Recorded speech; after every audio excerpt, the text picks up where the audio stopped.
नमस्कार, आप देख रहे हैं इनकलाबी दस्तक और मैं हूं प्रियंवदा। सक्षमता परीक्षा को लेकर के पूरे नियोजित शिक्षकों में हंगामा मचा हुआ है। आज सक्षमता परीक्षा पर रोक लगाने की मांग को लेकर के हाईकोर्ट में सुनवाई थी। आइए जानते हैं उसमें क्या हुआ।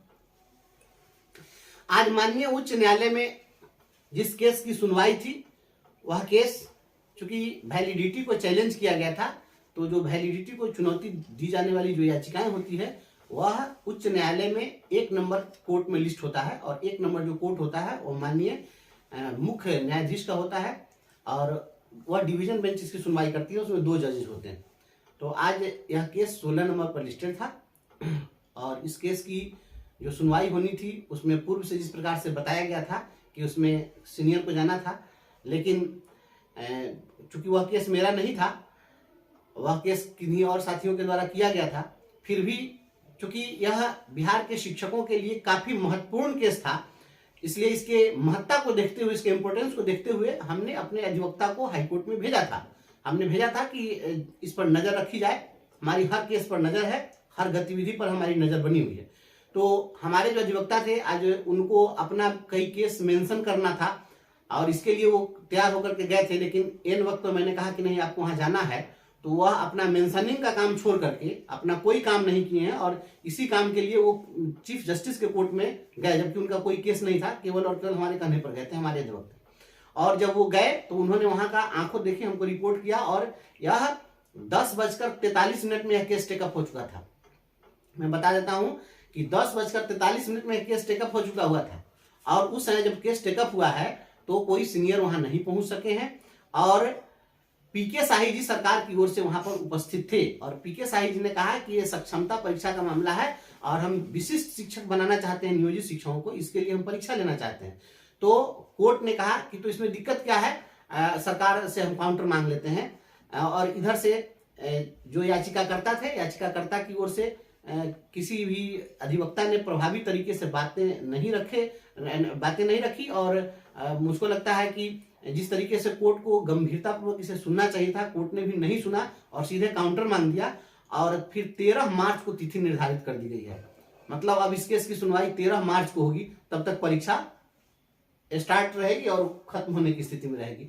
तो इस तरीके से इस केस का बहुत ज्यादा मतलब अब नहीं रह जाएगा जो स्थिति है, इसलिए इसमें कुछ न कुछ अलग कुछ करना होगा। आज इस केस में बहुत कुछ नहीं हो सका है। शिक्षकों की उम्मीद थी, सभी लोग इस पर नजर बनाए हुए थे कि आज क्या होता है, उसके बाद हम निर्णय करेंगे।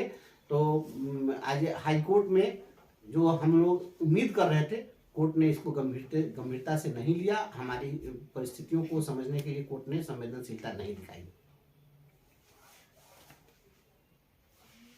सरकार का कहना है कि जो सक्षमता परीक्षा नहीं देंगे उनको सरकार हटा देगी।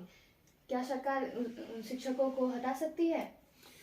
पूरे बिहार के हम अपने तमाम साथियों को यह विश्वास दिलाना चाहते हैं कि यह जो बात आ रही है कि जो सक्षमता परीक्षा में शामिल नहीं होंगे या जो 3 बार में या 4 बार में सक्षमता परीक्षा पास नहीं करेंगे, उनकी सेवा समाप्त कर दी जाएगी। निश्चिंत रहिए बिहार के आप तमाम साथियों, यह देश, यह राज्य यहाँ के संविधान से चलता है, संविधान से ऊपर कोई नहीं है। इस तरह का जो लोग भी अनुशंसा कर रहे हैं, हमें बहुत अफसोस हो रहा है कि इस तरह की हरकत जो हो रही है शिक्षकों के साथ, इसको क्या कहा जाए। इसको या तो हम कहें, तो मैं यह नहीं कह सकता हूं कि जो इतने बड़े बड़े आला अधिकारी हैं उनको शायद ये नियम कानून की जानकारी नहीं है या संविधान की जानकारी नहीं है। जानकारी तो उन्हें है, निश्चित रूप से होगी, लेकिन अगर जानकारी है तो फिर इस प्रकार का रिपोर्ट, इस प्रकार की अनुशंसा नहीं करनी चाहिए थी, क्योंकि यह अनुशंसा असंवैधानिक है। फिर भी अगर ऐसा किया जा रहा है तो दूसरा मकसद यह हो सकता है कि शिक्षकों को परेशान किया जाए। कभी कभी ऐसा देखा जाता है कि अपराधी जाता है क्राइम करने के लिए, कहीं बैंक लूटने के लिए जाता है, सीएसपी को आजकल खूब लूट रहा है, कहीं क्राइम होता है किसी को रास्ते में लूट लेता है, तो क्या करता है कि जिसको लूटना है उसको जैसे पहुंचता है, जाते जाते उसको 2-4 थप्पड़ पीट देता है, उसको कुछ डंडा से पीट दिया, कुछ मार दिया, दहशत पैदा करने के लिए। उसको फिजिकली उसको डैमेज करना मकसद नहीं होता है। मकसद होता है कि वो घबरा करके और वह अपराधियों को अपना तिजोरी का चाबी दे दे, अपनी गाड़ी दे दे, अपना पैसा दे दे। तो इस प्रकार से दहशत पैदा करने के लिए कुछ इस तरीके की हरकत जो है अपराधी लोग करते हैं। तो हमको लग रहा है कि कुछ उसी तरह का साइकोलॉजिकल प्रेशर बनाने के लिए, चूंकि अभी तक लोगों ने फॉर्म फिलअप नहीं किया, विज्ञापन प्रकाशित कर दिया गया। 26 जनवरी को अखबारों में विज्ञापन प्रकाशित हो चुका, 1 तारीख से फॉर्म भरने का डेट तय कर दिया गया। अभी तक लोग फॉर्म नहीं भरे। तो चूंकि फॉर्म नहीं भरे तो इस प्रकार से लग रहा था विभाग को या सरकार को कि शायद ये लोग परीक्षा का फॉर्म नहीं भरेंगे। तो दबाव बनाने के लिए एक इस प्रकार का सिगुफा जोड़ दिया जाए। जिस कमेटी को 1 सप्ताह में रिपोर्ट देना था वो 3 दिन में रिपोर्ट दे दिया। आज तक तो इतना सुपर फास्ट जो है, इस तरीके से एकदम फाइटर जेट की तरह तो काम कभी नहीं हुआ विभाग में। तो ये 3 दिन के अंदर में कमेटी का रिपोर्ट भी हो गया और रिपोर्ट में दे दिया गया कि जो लोग भाग नहीं ले उनकी सेवा समाप्त कर दी जाए, अनुशंसा करती है कमेटी। अरे भाई, सेवा समाप्त कर दीजिएगा, ये ऐसा होता है? तो जो लोग भी उस कमेटी में थे वो लोग आए मेरे सामने में, 20 तक पहाड़ा पढ़ के वो बता दें। 20 तक पहाड़ा पढ़ सकते हैं आईएएस लोग? 20 तक पहाड़ा तो भुला गए होंगे, हम दावे के साथ कहते हैं। नहीं पढ़ा रहे, अब 20 तक पहाड़ा उनसे पूछ दें, बताएंगे कि फूल कुमारी क्यों उदास रहने लगी है पता? तो ये जिस तरीके का है कि कुछ भी कह देना है। अरे परीक्षा सक्षमता परीक्षा में कोई फेल कर जाए तब सेवा से हटा दीजिएगा, ऐसा नहीं होता है। तो जितना एसपी साहब है सबको सिपाही वाला दौड़ में दौड़ाइए कि दौड़ के बतावे जे 2 मिनट में 600 मीटर ही नहीं दौड़ते हैं तो सेवा से बर्खास्त दीजिए, ये हो सकता है। ये सब जब एक बार किसी भी कर्मचारी को 60 वर्ष की सेवा तय कर दी गई किसी नियमावली के तहत और उस नियमावली के तहत उनकी नियुक्ति कर दी गई, तो 60 वर्ष से पहले कोई भी व्यक्ति नहीं हटा सकता है। इसलिए किसी भी शिक्षक की सेवा समाप्त नहीं होगी, इसके लिए आप निश्चिंत रहिए। यह जो अनुशंसा है महज एक अनुशंसा है। यह अनुशंसा कैबिनेट में जाना है और सरकार को इस पर निर्णय लेना है। यह कमेटी कोई सरकार नहीं है। हमारे तमाम शिक्षक साथी आश्वस्त रहिए, यह कमेटी की जो अनुशंसा है यह कोई सरकार का निर्णय नहीं है, यह कमेटी की एक अनुशंसा है। ये लोग कह रहे हैं कि ऐसा कर दीजिए, लेकिन सरकार में जाने से पहले, सरकार को कोई निर्णय लेने से पहले विधि विभाग में कोई फाइल जाता है ना, तो विधि विभाग से होकर कहीं कोई फाइल कैबिनेट में जाएगा तो विधि विभाग इस पर निर्णय करेगा ना कि आप इसको कैसे हटा सकते हैं या नहीं हटा सकते हैं। किसी को भी इस देश के अंदर में इतनी शक्ति प्राप्त नहीं है कि एक बार कोई भी कर्मचारी 60 वर्ष के लिए बहाल हो गया तो उसको बीच में हटा दीजिए। इसलिए कोई भी कर्मचारी, अच्छा ऐसा भी ये भी सोचने की बात है, अभी नियोजित शिक्षक किसके कर्मचारी? तो नियोजित शिक्षक स्थानीय निकाय के कर्मचारी हैं, लोकल बॉडीज हैं। और लोकल बॉडी जो है यह ऑटोनोमस है, यह स्वायत्त है, इसकी स्वायत्तता है, इसकी ऑटोनॉमी है और इसको कोई भी व्यक्ति डायरेक्ट नहीं कर सकता है। हम जो कर्मचारी हैं वह कर्मचारी स्थानीय निकाय के हैं और उसको हटाने का अनुशंसा कौन कर रहा है? तो शिक्षा विभाग। ये रेलवे के कर्मचारी को डाक विभाग का प्रधान सचिव कहेगा हटा दीजिए, ये चलने वाला है? कौन कानून में भाई? इसलिए ये सब चलने वाली बात नहीं है। एक भी नियोजित शिक्षक को 60 वर्ष की सेवा पूर्ण करने के पूर्व हटाने की ताकत किसी में नहीं है। और इस प्रकार से जो कुछ भी किया जा रहा है यह जानबूझकर शिक्षकों को में दहशत पैदा करने के लिए, एक मानसिक दबाव बनाने के लिए या मनोवैज्ञानिक दबाव बनाने का यह प्रेशर पॉलिटिक्स है, इसके अलावा कुछ नहीं है। कोई भी शिक्षक नहीं हटेंगे। आप सभी की मांग यह थी कि राज्यकर्मी का दर्जा आप लोगों को दिया जाए। सरकार तो अब मान ही गई आप सभी को राज्यकर्मी का दर्जा देने के लिए। बस उनकी एक छोटी सी शर्त है कि आप सभी जब तक सक्षमता परीक्षा नहीं देंगे तब तक आपको राज्यकर्मी का दर्जा नहीं दिया जाएगा। सक्षमता परीक्षा देने पर ही राज्यकर्मी का दर्जा दिया जाएगा। इसमें आपत्ति क्या है? यही बात नहीं समझ पा रहे लोग या सरकार नहीं समझ पा रही है या जानबूझ करके ये सब षड्यंत्र किया जा रहा है। सक्षमता परीक्षा, आखिर शिक्षकों की जो आपत्ति है वह यह आपत्ति है कि सक्षमता परीक्षा क्यों, बार बार यह परीक्षा क्यों? अब जो सरकार है, वर्तमान में जो सरकार बनी है, हालांकि अभी फ्लोर टेस्ट होना बाकी है, लेकिन अभी जो सरकार बनी है इस सरकार में भारतीय जनता पार्टी भी अब शामिल हो गई है। सरकार में अब एनडीए की सरकार बन गई। भारतीय जनता पार्टी के लोग 13 जुलाई को पटना में प्रदर्शन किए थे कि नियोजित शिक्षकों की परीक्षा नहीं हो और इन्हें सीधे राज्यकर्मी बनाया जाए। इसी मांग को लेकर वो भी प्रदर्शन किए थे। और प्रदर्शन ही नहीं किए थे, इसमें जितने भी भारतीय जनता पार्टी के नेता हैं, बिहार के जो बड़े बड़े नेता हैं, सभी लोग बुरी तरह से लाठी खाए थे। इसी सरकार के मुखिया उस समय मुख्यमंत्री नीतीश कुमार जी थे और वर्तमान में भी वही हैं। और लाठी खाए सिग्रीवाल साहब, माननीय सांसद का कपार फाड़ दिया गया, पुलिस के द्वारा लहूलुहान हो गए। सभी लोगों को एकदम मकई की तरह थुड़ा गया पुलिस के द्वारा। तो अब तो आ गए हैं सरकार में। तो जो लोग यह कहते थे कल कि नियोजित शिक्षकों की परीक्षा नहीं ली जाए, तो आज के डेट में हम तो सबसे पहले भारतीय जनता पार्टी के लोगों से यह मांग करेंगे, अनुरोध करेंगे कि पहले आप जो नियोजित शिक्षकों के समर्थन में खड़ा होकर के और इस प्रकार का आंदोलन किया, और पहली बार कोई राजनीतिक दल इस प्रकार से पटना में प्रदर्शन किया इंडिपेंडेंट रूप से शिक्षकों के पक्ष में, तो आपकी जो शिक्षकों के प्रति जो प्रतिबद्धता थी, इस प्रतिबद्धता को सिद्ध करने का समय आ गया है। अब आपको यह साबित करना होगा कि वास्तव में आप नियोजित शिक्षकों के लिए प्रतिबद्ध थे या वह आंदोलन महज एक दिखावा था शिक्षकों की संवेदनाओं से खेलने के लिए।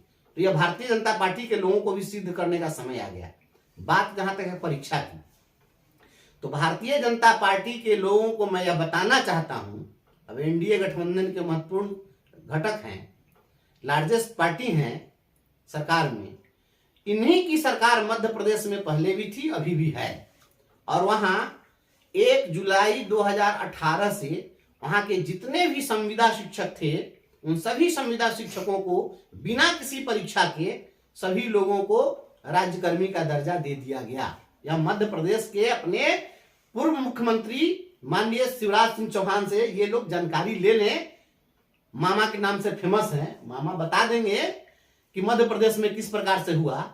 तो जब भाजपा की सरकार मध्य प्रदेश में है, जहां पर बिना परीक्षा के शिक्षकों को राज्यकर्मी बनाया गया, तो अब फिर बिहार में भी जब भाजपा की सरकार है तो यहां परीक्षा क्यों? या देश जब एक ही है और एक ही पार्टी की सरकार 2 जगह हुई, तो एक जगह परीक्षा नहीं ली गई तो दूसरी जगह परीक्षा क्यों? और मैं यह बता दूं कि उड़ीसा में भी यही व्यवस्था है। वहां पर जो लोग बहाल होते हैं लोकल बॉडी से बहाल होते हैं, और बहाली के बाद उनको 6 वर्षों की सेवा जब पूरी हो गई, उन लोगों को वहां पर राज्यकर्मी का दर्जा दे दिया जाता है। तो वहां परीक्षा नहीं ली जाती है। तो जहां जहां परीक्षा नहीं ली जाती है और सीधे राज्यकर्मी बनाया जाता है, क्या उस राज्य में कानून नहीं है? सबसे ज्यादा कानून बिहार के लोग पढ़ लिए हैं, यहीं के हाकिम लोग, सरकार के लोगों को ज्यादा कानून है, उन लोगों को नहीं है। वो सब हिंदुस्तान से बाहर का राज्य है। परीक्षा क्यों? तो मैं बता दूं कि अभी जो परीक्षा ली जा रही है, हम परीक्षा के सीधे विरोधी भी नहीं है। हम यह नहीं कहते हैं कि आप परीक्षा मत लीजिए, लेकिन परीक्षा किस तरह की होगी यह महत्वपूर्ण चीज है। बिहार के शिक्षकों को परीक्षा पर बहुत आपत्ति नहीं है, आपत्ति है इनके परीक्षा के तरीका पर। ये कह रहे हैं कि हम जो परीक्षा लेंगे यह सक्षमता परीक्षा होगी, और इस परीक्षा में हम वही सिलेबस रखेंगे जो सिलेबस बीपीएससी के द्वारा परीक्षाओं के लिए पूर्व में ट्री 1 ट्री 2 में निर्धारित है, ट्री 3 के लिए निर्धारित है। तो जो बीपीएससी का सिलेबस है, उस सिलेबस को आप 20 वर्षों से काम कर रहे हैं शिक्षकों पर आप इंपोज कर रहे हैं, उस पर थोप रहे हैं कि आपको भी उसी सिलेबस से परीक्षा देना है। ये कौन सा तरीका है? यह गंभीर विषय है, सरकार को इस पर सोचना पड़ेगा, और यह गैर कानूनी भी है। हमारे जितने साथी कोर्ट में गए हैं, शायद उन्होंने एक्सरसाइज नहीं किया है। यह सब एक्सरसाइज करने की जरूरत थी। कुछ लोग जल्दीबाजी में आगे आगे बढ़ करके और केस कर दिए, जिसके कारण आज थोड़ी सी निराशा हो रही है। नहीं तो ये तमाम मुद्दे हैं, ये विषय हैं। आप किसी की परीक्षा लेंगे तो परीक्षा का कुछ तो मापदंड होगा इस देश के अंदर में। आप किसी की भी अग्नि परीक्षा लेना शुरू कर दीजिएगा। अब शिक्षा का तो उसको कहिएगा कि आप कल से राइफल चलाना नहीं जानते हैं तो आपको हटा देंगे।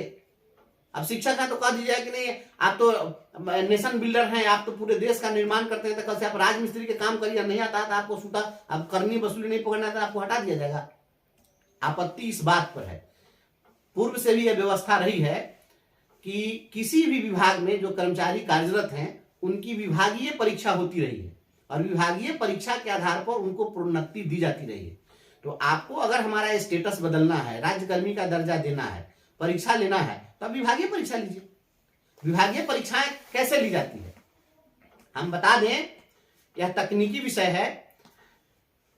ऐसा मामला एक सुप्रीम कोर्ट में गया था और उसमें जो रिटायर्ड जस्टिस थे वो रिटायर्ड जजेस को फिर से बहाल करना था और उसके लिए भारत सरकार एक सर्कुलर लाई थी और उस सर्कुलर में कही थी कि इन लोगों को बजाबता फिर हम एग्जाम लेंगे और पास करेंगे तभी फिर से इनको हम जज बनाएंगे। और यह मामला चला गया सुप्रीम कोर्ट। जब सुप्रीम कोर्ट गया तो सुप्रीम कोर्ट ने यह कहा कि जो जज 20 साल से जज के कुर्सी पर बैठ करके फैसला दे रहा है तो अब उससे आप कहिएगा कि नया फ्रेश जज जो बहाल होता है उसके लिए जो कंपटीशन होता है उस सिलेबस से आप एग्जाम दीजिए तो एको जज पास करेगा तो सब फेल कर जाएगा। आपको अगर परीक्षा लेना है तो इनके 20 साल के कैरियर का जो परफॉर्मेंस है आप उस परफॉर्मेंस के आधार पर आप इनको प्रमोट करिए। डिपार्टमेंटल एग्जामिनेशन का मतलब यह होता है कि वह लंबे समय से 10 साल से 20 साल से जिस चीज को वो पढ़ा रहे हैं जो काम कर रहे हैं इन चीजों से रिलेटेड आपको सवाल अगर पूछना चाहते हैं तो आप पूछ लीजिए और तब आप प्रमोट कर दीजिए, ये हो सकता है। लेकिन अब आप हमसे कहिएगा कि अब एमए का सिलेबस है, बीए का सिलेबस है, इंटर का सिलेबस, उससे हम क्वेश्चन पूछेंगे, अब जीके और जीएस से हम क्वेश्चन पूछेंगे तो ये कैसे होगा। दूसरा एक और मामला आया था, वह मामला आया था जेल से संबंधित एम्प्लॉय लोगों का। उसमें भी इसी प्रकार से था कि जो कुछ लोग अस्थायी थे या परमानेंट ही थे तो उन लोगों को प्रमोट करना था। तो उसमें कहा कि नहीं आपको अब फिर सिपाही वाला दौर पास करना होगा, आपको ये एग्जाम देना होगा। वो भी मामला गया था कोर्ट में और कोर्ट ने उसको भी स्ट्रक डाउन कर दिया था और कोर्ट ने यह कहा कि आप पोता और दादा को एक साथ नहीं दौड़ा सकते हैं, इसलिए यह नहीं चलने वाला है, इसलिए यह बिल्कुल गलत है। दूसरी बात है, मैं एक सवाल पूछना चाहता हूं माननीय मुख्यमंत्री महोदय से और आला अधिकारी लोग से कि आप जरा हमें बताइए कि बिहार विद्यालय परीक्षा समिति जो परीक्षा लेने जा रही है तो अगर वह सिलेबस बीपीएससी का है, सिलेबस ही तय कर दी कि उसी सिलेबस से हम एग्जाम लेंगे तो यह एग्जाम बिहार बोर्ड क्यों लेगी, बिहार विद्यालय परीक्षा समिति एग्जाम क्यों लेगी। सिलेबस अगर बीपीएससी का है तो एग्जाम भी बीपीएससी ले, और नहीं तो बिहार विद्यालय परीक्षा समिति अगर परीक्षा लेती है तो हमारा डिपार्टमेंटल एग्जाम ले, क्योंकि बिहार विद्यालय परीक्षा समिति कोई चयन आयोग नहीं है। बिहार विद्यालय परीक्षा समिति डिपार्टमेंटल एग्जाम जैसे हम लोग की दक्षता परीक्षा हुई है, दक्षता परीक्षा कंडक्ट ये लोग किए हैं तो दक्षता परीक्षा जिस तरीके से कंडक्ट हुआ है ये लोग अपना कर ले। लेकिन अगर फ्रेश अपॉइंटमेंट अगर होगा और फ्रेश अगर कोई इस प्रकार के का सिलेबस तय किया जाएगा तो यह आपत्तिजनक है, जिसका पूरे बिहार के शिक्षक विरोध कर रहे हैं। और एक सवाल है मैं पूछना चाहता हूं सरकार के लोगों से कि कोई भी जो आज तक इम्तिहान हुआ, कोई कंपटीशन हुआ, उस कंपटीशन में एज लिमिट क्यों किया जाता है। पहले ही तय कर दिया था उम्र सीमा, तो उम्र सीमा में रहता है कि अधिकतम 37 वर्ष आयु सीमा होगी। कुछ ऐसी परीक्षाएं हैं जिसमें 30 वर्ष ही है, 32 वर्ष ही है। तो यह उम्र सीमा का निर्धारण क्यों है। यह उम्र सीमा का निर्धारण इसलिए है क्योंकि यह सरकार, यह जो व्यवस्था है वह इस बात से सहमत है, इस बात को मानती है और जानती है, यह व्यवस्था, यह सरकार, सिस्टम के लोग जानते हैं इस बात को कि 40 वर्ष की अधिकतम जिनकी आयु सीमा हो गई वह 40 वर्ष की उम्र सीमा के बाद लोग उस परीक्षा को देने के लायक नहीं रह जाते हैं। उनकी मानसिक क्षमता, शारीरिक क्षमता, उनकी अवस्था उस परीक्षा को फेस करने के लायक नहीं रह जाती है। तो अगर 40 वर्ष और 37 वर्ष के उम्र के बाद कोई व्यक्ति जनरल कंपटीशन देने के लायक सक्षम नहीं है, नहीं रह जाता है, तो फिर जो 58 साल की उम्र में जो 2 साल के बाद रिटायर करने वाला है वह व्यक्ति फिर ये बीपीएससी के सिलेबस के हिसाब से परीक्षा कैसे दे सकता है। यह मेरा लॉजिकल सवाल है। इस सवाल का जवाब किसी के पास है तो दे, और इस सवाल का जवाब किसी के पास है तो वो दे, हम परीक्षा देने के लिए तैयार हैं। और क्या आज जितने भी लोग यूपीएससी में जो आईएएस बने हुए हैं, इन लोगों को पहले ये लोग आईएएस थे, ये लोग बहाल हुए तो पहले एसडीओ की ट्रेनिंग लिए होंगे, डीडीसी की ट्रेनिंग लिए होंगे, फिर डीएम की ट्रेनिंग लिए होंगे, फिर डायरेक्टर बने, सेक्रेटरी बने, अपर मुख्य सचिव बने, अब मुख्य सचिव बनेंगे। तो इन लोगों को हर स्टेप पर एक एक एग्जाम ले लिया जाए, वही यूपीएससी वाला सिलेबस से पास करेंगे क्या ये लोग। अगर ये लोग खुद पास कर सकते हैं यूपीएससी तो यूपीएससी के एग्जामिनेशन में बैठ जाएं और ये लोग फिर से यूपीएससी पास करके दिखा दें, कोई दिक्कत नहीं है। माननीय उच्च न्यायालय ने, माननीय सर्वोच्च न्यायालय ने इस तरह के परीक्षाओं की व्यवस्था पर रोक लगा रखी है, उसको स्ट्रक डाउन पूर्व में भी किया है। इसलिए यह परीक्षा निश्चित रूप से यह परीक्षा भी स्ट्रक डाउन होगा, लेकिन इसको थोड़ा सा टेक्निकली कोर्ट में लड़ने की जरूरत थी, है और होगी। और एक और सवाल है, आप विज्ञापन जारी कर रहे हैं कब? 26 जनवरी को। और विज्ञापन 26 जनवरी को जारी कर रहे हैं और एग्जाम ले रहे हैं कब? 26 तारीख से। आप मात्र और 15 तारीख तक फॉर्म भरवा रहे हैं, तो 15 तारीख तक फॉर्म भर रहा है, 15 तारीख को फॉर्म भरा और एक सप्ताह के बाद एग्जामिनेशन स्टार्ट। सिलेबस क्या आता है बीपीएससी का? अब बीपीएससी का सिलेबस इतना दिन में पूरा पन्ना भी पलट पाएगा कोई साहब लोग? अगर दे दिया जाए कि एक सप्ताह में आपको ये पूरा सिलेबस पर, आप कालिदास हैं लोग, काली माता का वरदान मिला हुआ है कि लोग रात भर में किताब पलटेगा, विद्वान हो जाएगा। और बीपीएससी का सिलेबस है। इस तरह की जो परीक्षा है, या बिहार के शिक्षकों को नीचा दिखाने के लिए, इनको प्रताड़ित करने के लिए इस तरह की व्यवस्था की जा रही है। निश्चित रूप से इस पर थोड़ी सी तकनीकी जानकारी की कमी के कारण इस प्रकार से कोर्ट में हुआ है, लेकिन इसका भी रास्ता निकलेगा। हम लोग इसके लिए प्रयास कर रहे हैं और अभी सभी संगठन के लोग एकजुट हुए हैं, तो सभी लोग इसमें भरोसा रखिए और थोड़ा सा इंतजार करिए। इस पर हम लोग पहल कर रहे हैं और सभी लोगों का साथ सहयोग रहेगा तो निश्चित रूप से इसमें सफलता मिलेगी। इस परीक्षा को हम लोग रोक लगवाएंगे। 4 टर्म है, घबराने की जरूरत नहीं है। परीक्षा होगी तो देखा जाएगा। दक्षता परीक्षा हुई, फिर उसमें लोग पास किए कि नहीं किए, उसमें पास किए। कुछ लोग जो असफल हुए दोबारा पास किए, उसमें भी कुछ असफल हुए तो तिबारे पास हुए। सभी लोगों का रास्ता निकलेगा। एक भी शिक्षक को कोई हटा नहीं सकता है।